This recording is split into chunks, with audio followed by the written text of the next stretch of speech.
O'zbekistonda bitta bo'lgan proyektimizni bugun bitta obzor qilib beramiz.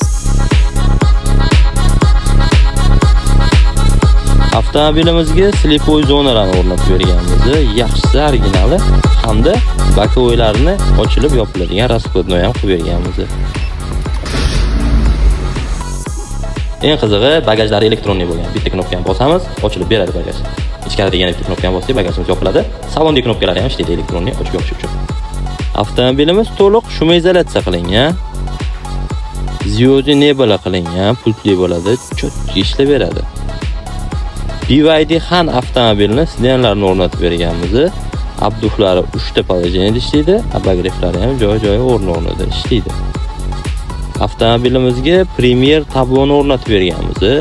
Malibu Premier tablo, Malibu 2 rul, Malibu 2 bar hammasi komplekt o'rnatilgan. Avtomobilimizga BYDlarga o'xshatib kattagina 13 dyumli monitorlarni ham o'rnatib ishlatib berganmiz. Zadniy kameralari ham Full HD bo'ladi. Avtomobilimizning torpedkalari, obshivkalari qo'shiq qilingan. Polniy salon Black Piano qilib berganmiz.